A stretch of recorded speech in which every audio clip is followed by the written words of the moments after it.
We talk about 90% of the stuff we talk about. Oh, so this is an interesting discussion. And it goes to what I said to you a few days ago.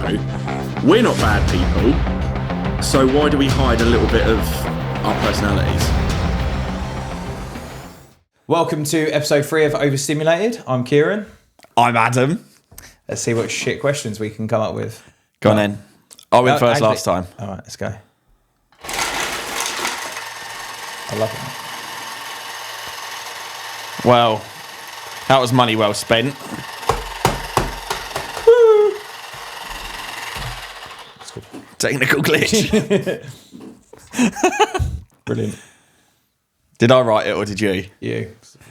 Child So this is writing. my question to me, basically. Yeah. Go on then. Oh no. I don't really get it. Children in photos. Yep. Should it be consciously avoided? Yeah. So I was on Saturday, took Macy to Bedbury Park bike riding, and they've got them little climbing frames that you ride around to. Kids climb up on the climbing frame. She was up on the climbing frame, and there was kids everywhere. And a woman came over and took a picture of her kid, and she looked at me and she went, "Oh, don't worry, your child isn't in it." I was like, "Well, it's not my child," but I was like, "What does that even mean? Like, my child isn't in it." Like, I get it, but what are you doing with the picture? How conscious? Was a picture of their child? No, yeah, it was a picture of their child, but if my child, that wasn't my child, happened to be in the background, is it really a problem? You know, this is it. And, do you know, obviously, naturally, it opens up a whole thing about paedophilia and this, that, and the other. But anyone can get a picture of your child. Yeah. Like, so my point is like you say, there's nothing you can do about it. Well, how could somebody get a picture of your child? Well, like you say, walking down the street, someone could be up there taking a picture. Yeah. So my point is, I actually don't think she needed to say that because... No, it was almost a little bit virtue signalling. Yeah, and also, like... It was polite. It's not as if she was, like, naked on the climbing frame kind of thing.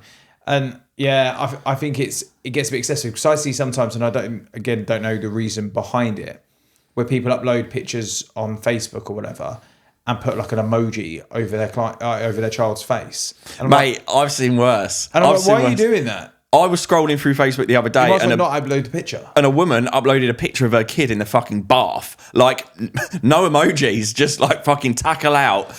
And it's like you go from one extreme to the other.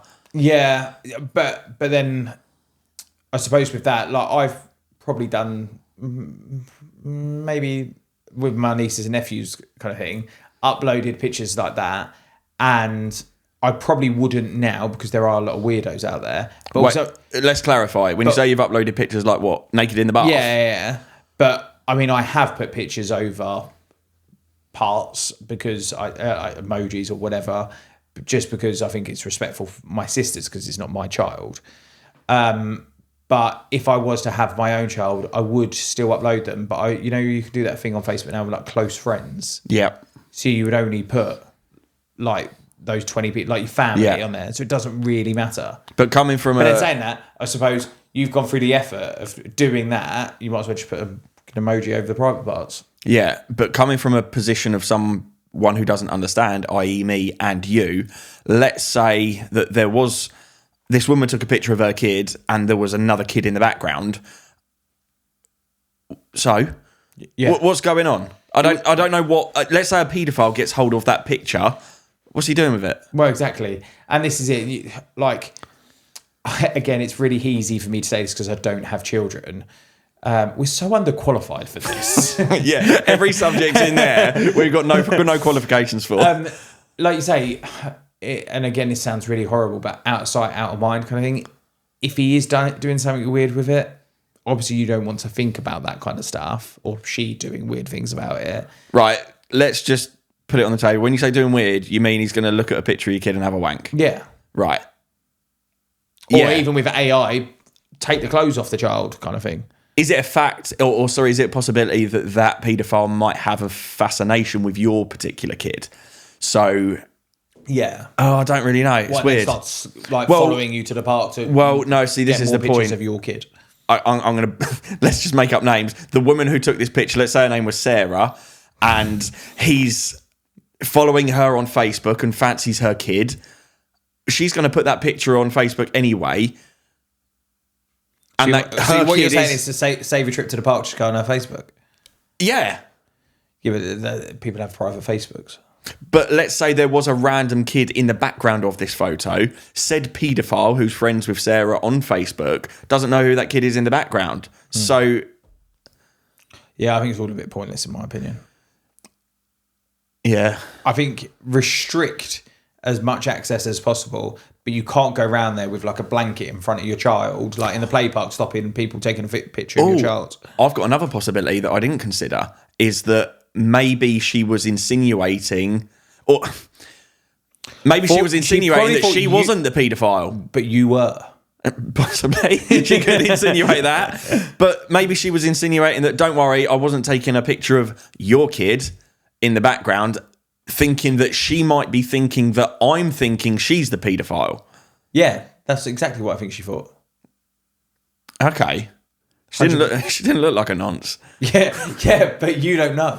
Yeah. What does your typical nonce look like? No, please. I walked into that. But yeah, it just, who knows? I think she was trying to put you at ease, but isn't a nonce going to say that? Yeah. Double bluff. Yeah. But does it illustrate this point that we often take things too far? Not necessarily with politeness, but just, you didn't need to say that. Yeah. Like, even if the kid was in the background, I mean, it's not my kid, so I can't really have a say, but I don't really give a fuck. Yeah, I think that's it. But there is that, and we'll see if this video gets some comments or whatever. No, it won't. In terms of what people's thoughts are, in terms of, I would care. And it'd be interesting to know, like, I don't know, my sisters who've got kids, would they care? Well, if we might be missing as such an obvious point because we're not parents. We might be missing something so obvious about having your kid in the background of someone else's photo that we're just not even considering it. But I'm just considering what's logical, and that picture might go on Facebook, and then you've got a picture of your kid on someone else's Facebook account, and they might be friends with paedophiles. Yeah, well, I think there is an aspect of, what's it called, phishing, where they get more and more information and gradually build up about your family. Like, I don't know, your password might be your daughter's name. So therefore, when you're calling out in the park your daughter's name, brilliant, they've now got your password. Okay, yeah. So that's phishing. Yeah, so I get that. You gradually get more and more information. This isn't a new thing either, because I remember we're literally talking about 15 years ago. Dan's dad was watching Dan and Jake play football at a proper football match with like a proper camera like what we've got, and the ref basically gave him a red card for taking pictures of, and we're talking like these boys were like 14, 15, if not older. Why? Because he was taking pictures of underage people playing football. And I guess other people might a member of the public, I mean, I could be misunderstanding football rules here, but how can you give a member of the public a red card? Well, it might not have been a fucking red card. It might have been just stop taking pictures and fuck off. Yeah. But he was taking pictures of his sons playing football, or son, whatever it was, playing football. But I guess that chances are someone else would have been in the background, another minor, someone under 18. Yeah. So that's not allowed. But this goes on to that whole, which I've watched a few videos of, auditing and stuff like that, is that I actually don't think if you're in a public place, which a lot of football pitches are, I don't think you've actually even got a say over it. Who doesn't? The ref. Oh, because it's in a public place. Yeah. Like, crack on. But there is actually rules. I'm sure somebody told me this the other day. If you're in public, fine, crack on, take videos and pictures of whoever you want, as long as they're not underage. I don't know about that. I might be wrong. I mean, obviously, if you're being noncy about it, I can imagine there is a law around that. Yeah. But I love how you've picked up on my term, noncy. But if it's like you're taking a picture of a tree and there happens to be a child just over there, then so be it. I can imagine later any normal person would probably cut them, Photoshop the child out. Yeah. So. Even that is a stretch of normal. It's not normal, is it? You know, it's a picture of nature with a tree and kids in the background. Cool. Yeah. Enjoying themselves. Yeah, I think it's society going too far. Mm-hmm. That's my opinion. Something we agree on. Yeah. Go on, Em. We can both agree that we don't like nonces. Yeah. For clarity. I wonder how many people will call us out, like our friends or whatever. Oh, yeah, typical YouTube pick up that. Yeah. Right, my turn. Oh, no, I've done it. And Right. we've unplugged it because it broke. Mate, did you go to school? Why? What do you Your mean? handwriting. Okay. Hot kettle. I genuinely can't even read it. Shall I? Okay. Where does the mantra, I'll try anything once, stop for you? Yeah. This came from a viewer, actually. Oh, did it really? Yeah. Okay. I don't know if they've heard about me talking about the podcast. Yeah. I don't know if they've actually seen Fingers in bumholes. it. Yeah. So where does it stop for Oh, you? shit. It's Yeah, for you, isn't it? Yeah. Where does the mantra, I'll do anything once, stop? I think just because I know the kind of questions you're going to follow up with, Oh, yeah. it comes back to where the level that you have respect for yourself. Okay. But everybody has a price. We're all straight until someone throws the right number at you, Kieran. I don't know. I'll go skydiving and I'll do all that kind of stuff because that's what I enjoy doing. Those things, food, whatever it may be. But if it means there is a high chance I'm going to die, then no, I'm not up for it. Okay. But the question that I asked you yesterday about, I don't know if it was yesterday or the day before, if you could go and be gay for one day. You wake up in the morning, hooey, and then you are gay for that day. You feel gay. You're loving life. You're walking around. You're mincing about, loving it, mate. Looking for some cock. Wow. Yeah. And Wow. but just for one day. So the question, and then you wake up the next day back to normal Kieran. So given that circumstance, would you try anything once? I love it. It's taking you a while to think. Yeah, you suffer proper with FOMO, don't you? I don't have FOMO about being gay. Oh, don't you? No. Yeah, you do. No, it's hard because Kieran is saying no completely, but then I'm trying to treat you seriously with your thought process of in that moment you are loving life. Well, the fact is, you have woken up gay. You love exactly. cock. That's what I'm saying. You love So cock. I'm trying to think of that, and then if in that instance I want to say yes, but then the real Kieran saying no. Yeah. So what don't you like about cock? Well, I enjoy it. I enjoy my own. My own's incredible. Yeah. So I feel like we've bypassed this question. Yeah. Where does it stop? I think in terms of the serious aspect, where there's a high chance I'm going to die. Like I was saying about that suicide guy who stole a plane and did a loop-the-loop or something he did. Like, that's cool to like not know how to fly a plane and then give a crack at that. But he had no fear about killing himself because that's what his goal was. Yeah. Whereas I'd love to go and give that a go, but I know it's likely I'm going to smash it into the ground and I'm not up for dying. Mm-hmm. So therefore, at that point, it would be a no from me. Do you feel like fear hinders us? Yeah, 100%. In a bad way, obviously, if it hinders. Yeah, definitely. Yeah. But this is where I think I watch a YouTube channel, Yes Fear, they've got a mantra of seek discomfort. And I love that. So I'm all up for getting out your comfort zone and things like that. But it's at the point... I've got some olives in there if you... Yeah, I've tried olives. I just don't like them. I just... Yeah, it's when there's a risk of dying. Okay. Or discomfort in terms of... Like, yeah. Okay, so discomfort is the line because discomfort is a lot further below dying. Try anything once. Okay, sorry. No, I would do things that are uncomfortable. Mm-hmm. I have done things that are uncomfortable. Like we're doing an abseil in a few, whenever it is, in a couple of months. Like that won't be comfortable. No one surely feels comfortable jumping off the side of a cliff. Mm-hmm. But I'll do it because I know I'm safe. There's a trained crew and this, that, and the other that are helping us do it. Okay, cool. You? What was it? I'll try anything once. I don't feel the need. Really? Yeah. Yes. Well, like, for example, I don't know. I guess it kind of goes back to what you said, skydiving.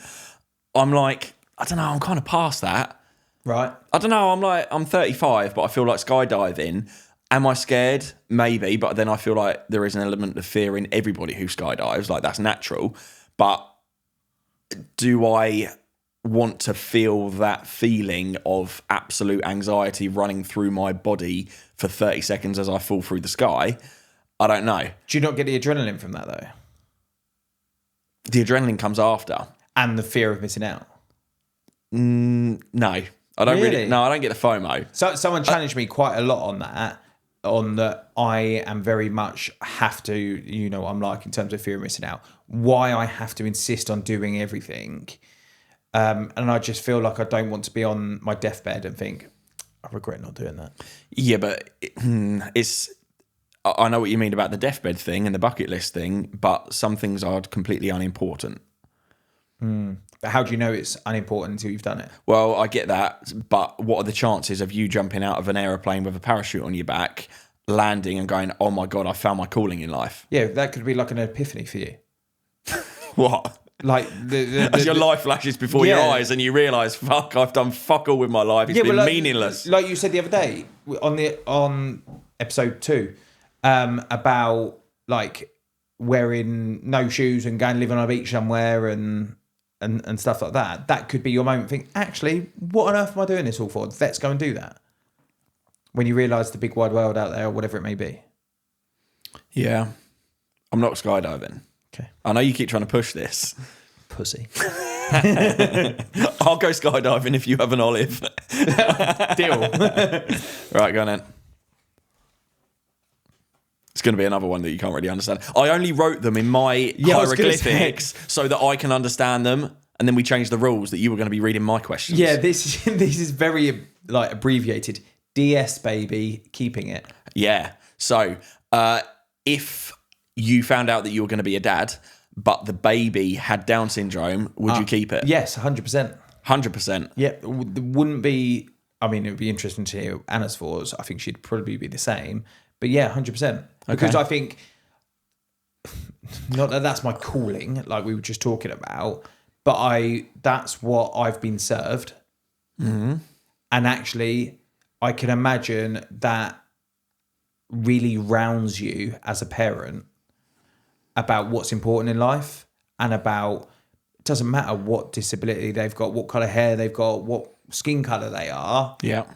You're going to give the absolute world to that child. If your partner gave birth to a black baby, might be a little bit you'd different. question things. Yeah, but you know what I mean in terms of, Yeah, I think for me it's a big question because it is, I think it's life-changing. I don't know too much about the issue. I feel like it might be life-changing to a certain degree, but am I right in thinking that there's different strains of Down syndrome? Like there's there's different severities, I believe. The espresso and the latte.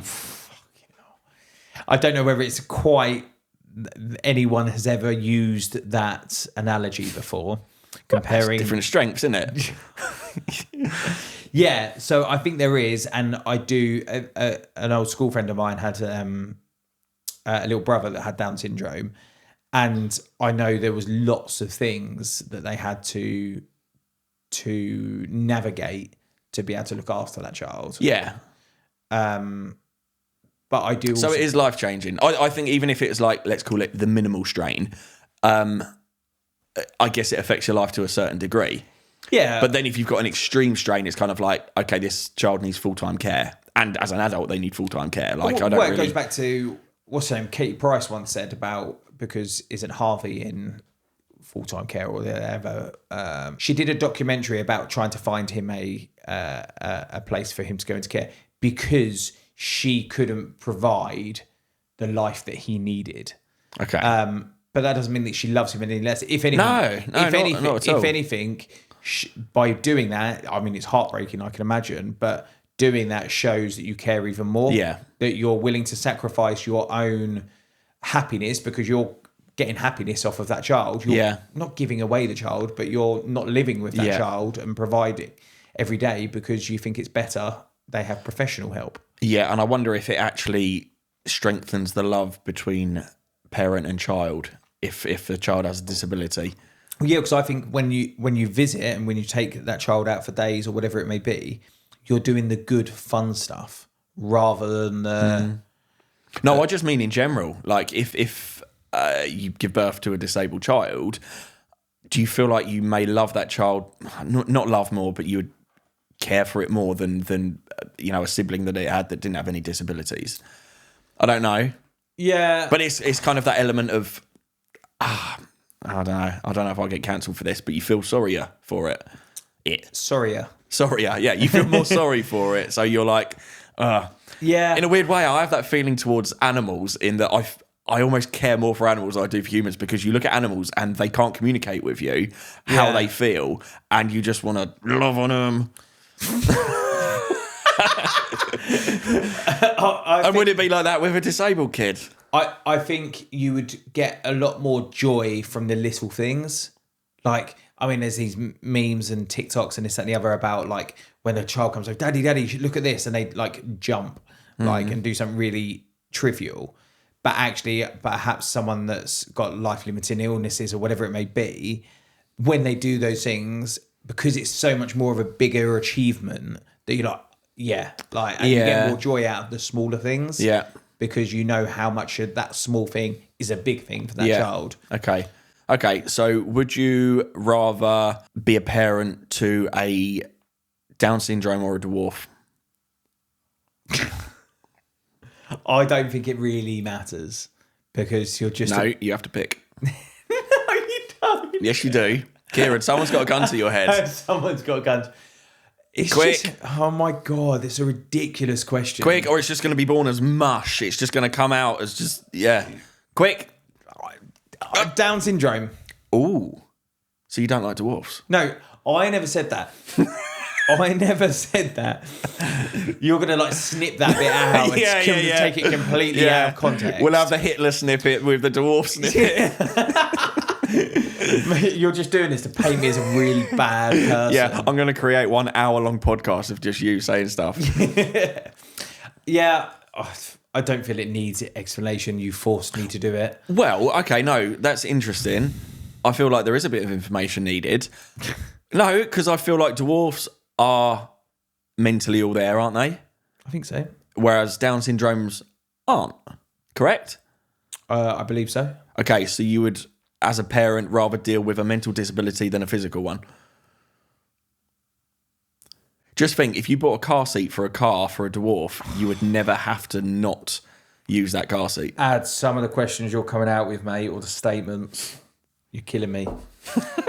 No, I'm not responding to that. But I do find, do you know what I love about people that are living with Down syndrome is they are so happy. Oh, I know, yeah. I follow some on Instagram. It's amazing.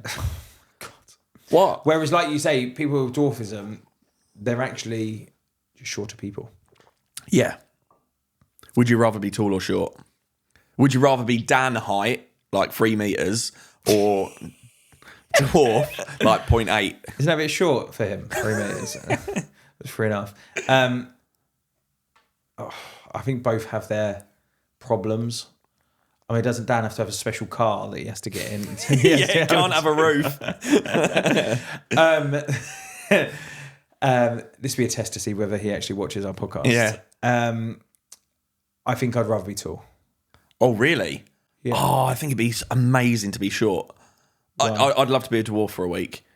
The world would be a much bigger place. Right, they're not that short, mate. They're half the size of you. It's not so. Do you know? I remember going to Toys R Us as an adult once, and thinking, I'm pretty sure this used to be much bigger than this. Put it this way: if you were a dwarf, you could go into Toys R Us and not be judged. I went there as an adult, and I said, "Mum," I rang my mum after. I was like, "Right, I'm pretty sure this was like a massive warehouse before." And she goes, "No, you were just a lot smaller." Yeah, exactly. You've proved the point. The world is a bigger place when you're shorter. No, more I think amazing. that was my mind. I was just more overwhelmed as a child, but I don't think as an adult that is short that they see Toys R Us as overwhelming. I wonder if there's specialists like dwarf shops. Not that you buy dwarfs, but like where you buy dwarf clothes. Oh, mate, your questions in comparison. No, like, is there specialist dwarf shops for dwarf clothes, or do they shop in Mothercare? No, I can imagine it's more like there's a Giacomo. So Giacomo is obviously for larger people. Sorry, what? For larger people. You got an account? Shut up. And then there's probably places that support those that are smaller. Maybe you do those that are smaller. You're What? such a wanker. Why? PC. Well, You can say dwarf. Oh, yeah. You can't say midget though. There's an element of showing respect for these people. Yeah. Yeah. Oh, this is a question. I'll put it on the next episode. But in terms of like how names change for groups of people, you have to say Inuit now. Right. Rather than What, Kieran? I don't know. I'm not going to say it. I don't actually know what it is. We'll say it in the next episode. Next question. It's you. Me to read to you. Yeah, because we just did Down syndrome people. Which shock you had to bring that in. Have you ever had an STI? What? Why would you want to know that? No, I haven't actually. Oh, boring. Yeah. No. I have had an STI test. Okay. What, where they put the thing up your dick? No, funny enough, I did ask it because I was really nervous. It was after I'd been single for a little while. In my back in my heyday, Throwing it about. yeah. And I thought maybe I should just go and check. I was really nervous that it was going to be the whole, because everyone has said it's like an umbrella. Yeah. That goes down there, then they open it up and pull it back out. Yeah. No, it wasn't. I think it was a blood test and maybe a swab as well. Swab of what? Your mouth? Ooh. Foreskin?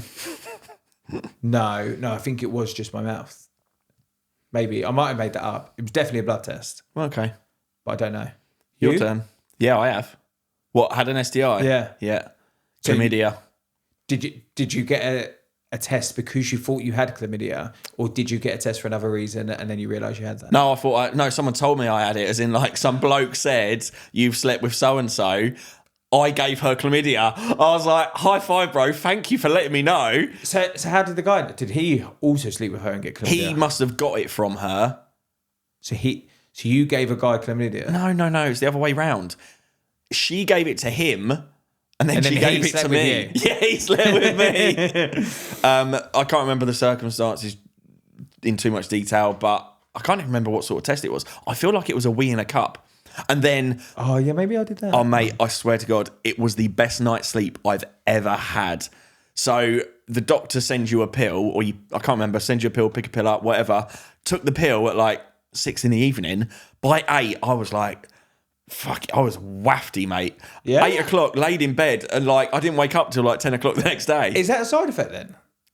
I guess it's just one of these like ultra strong that kills any sort of badness in your system, but kills you along with it. Yeah. Do you know, my most embarrassing thing is, so the day I went with a mate, and the day I went there, anyway, we was chatting to the receptionist or whatever, because me and him went together. That night we went to a nightclub and she was in there. It was just, and he felt the need to talk to her and talk about our trip to the STI clinic. Oh, yeah. And I was like, Proper wingman. yeah, why is this? Why are we just glance, smile, like, oh, hi, and then move on? Not go over and make small talk and like spend the rest of the night. This is the most like embarrassing part. But yeah, that's Is it still stigmatized to talk about STIs? As in, like, I just openly said on a podcast for millions of viewers that I once had chlamydia. I don't think it is for that demographic. Question. Like, so the 18 to, I don't know, 25, 18 to 30, whatever it may be, I think it's pretty laid back, pretty chill. Mm-hmm. But I do think perhaps the older demographic, that's how I feel. So here's a question. If you had ever had an STI, you'd probably tell me, but would you tell them? I think so, because you're going to get worse stuff out of me on this podcast than that. And I also think it's like we're over it. Like mine was, I don't know, 14 years ago or something stupid. Like, yeah. Well, my STI test was probably about that. Yeah. It wasn't you, was it? It's difficult. It's like with anything. I suppose there's different viewers on there that think, yeah, fair play for them to go and get tested and this, that, and the other, and do something about it rather than just going and spreading it and this, that, and the other. But sorry for saying, mate, you said it twice in like 4 seconds. Yeah. All right. Yes, but I think there is definitely some people that do still stigmatise it. But I think you're stupid for stigmatising it, in my opinion. Safe sex. Use condom. Yeah. Or don't do it at all. Right, next. Who's It's going? me. Thoughts on arranged marriage? I feel like it probably comes from a good place, but it's probably not for the best for everyone involved, for anyone involved. Okay, so the reasons behind it, why they're doing it. Let's clarify. Arranged marriage, we're not talking about like a 40-year-old man and a 12-year-old girl, which I know does happen in some cultures. What I'm talking about is, I don't know, two 18-year-olds, as in, I feel like, again, correct me here, I'm sure you will. Some cultures, if they've got like an 18-year-old kid and another family has like an 18-year-old kid, they kind of want the best for their child. Yeah. So they look around. So the intent is good, but marriage should come from love. Yeah. But so there's two aspects. There's obviously the religious arranged marriage where pretty much two dads meet up and say, I think my daughter should marry your son. Right. And they pretty much set it up, and the first day that they meet is the wedding. How do they do the research? Well, normally in the community. Okay. Oh, I've heard she's good at algebra. Yeah. So there's that, which whilst I agree it's come from a good place, let's match up good genes with good genes, good families with good families, or whatever it may be. But I think what is more socially acceptable in modern culture, which I do think happens quite a lot, well, I've heard it, is where I want my son to go to that school because they're more likely to meet a good person at that school, whether it's a good girlfriend or good friends, and just surround themselves with better people. I think that's the modern version of arranged marriage. So they still get to choose, but you're putting your fish into a good pond rather than... Yeah, okay. So that's almost arranged marriage without calling it arranged marriage. Yeah, but you're not arranging it with an individual. You're giving them the possibility. So they're a kid and they could go to the neighbouring school, which could be a shithole, and marry one of them. I wonder if love can be nurtured.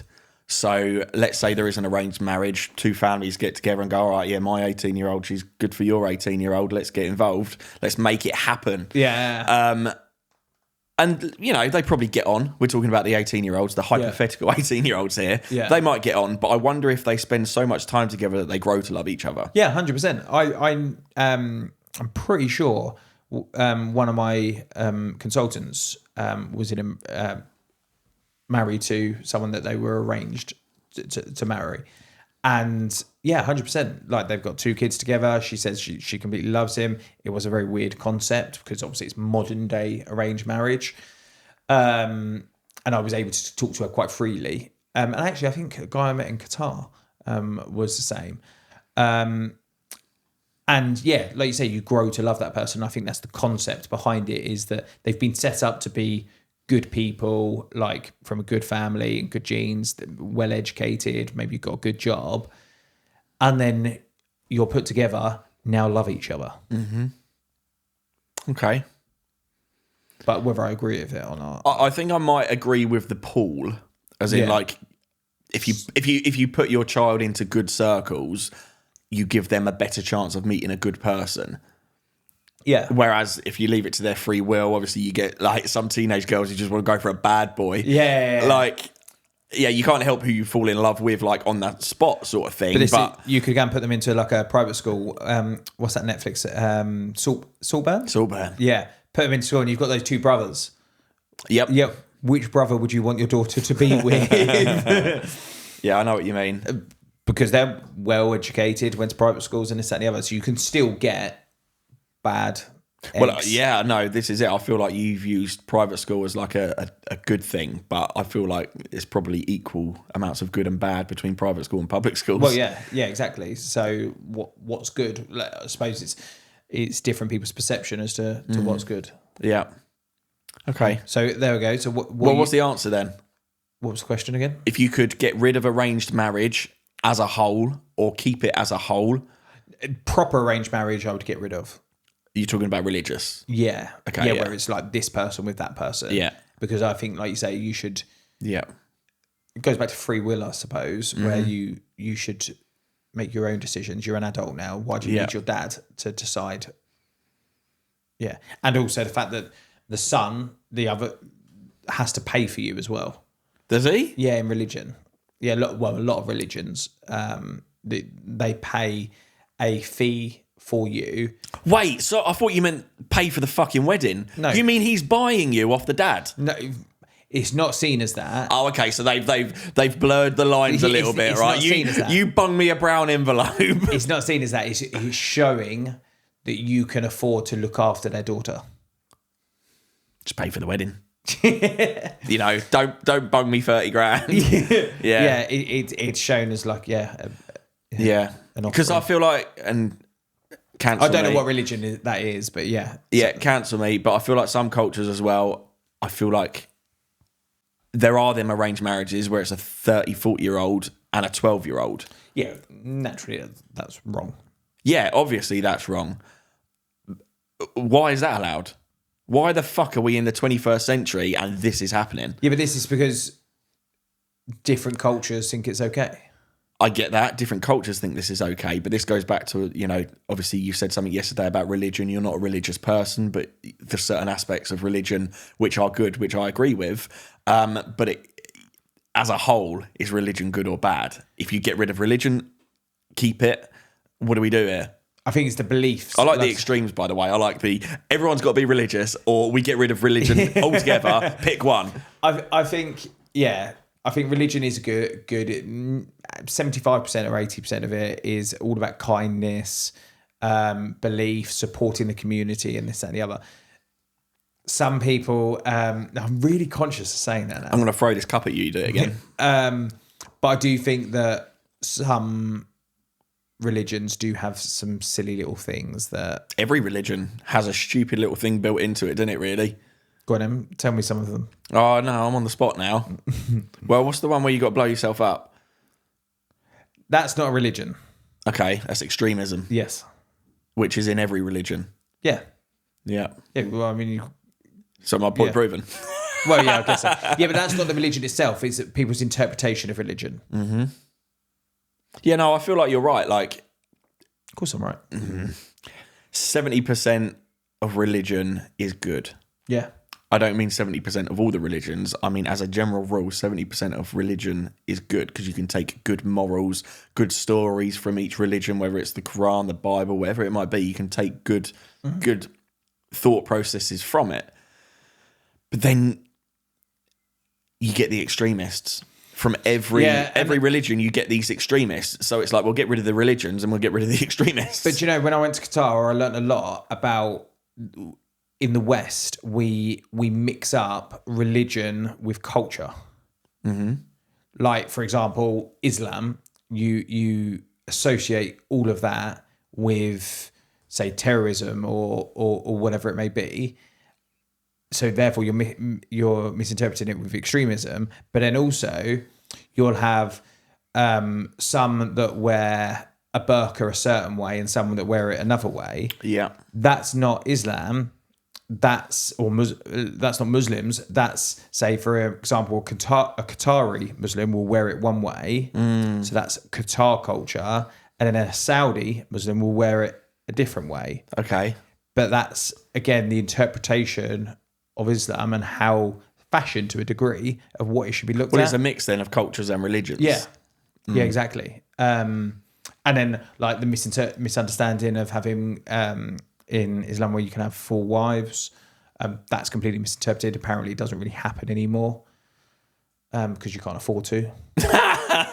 You're saying women are tough to keep? No, because again, what I learned is that you must be able to afford to treat all 4, or if say you've got 2 or 3 or whatever it may be, you must afford to treat each one exactly the same. So if you buy wife 1 a 3-bedroom house in the countryside, you've got to buy wife 2, 3 and 4 the same. Yeah, but wife 4 might be a dick. Yeah, but still, if you've married her, she might be a dick, but you still got to treat her the same. Move them all into the same house. Create a war. And then also because of westernization, a lot of people don't like the idea of being one of multiple.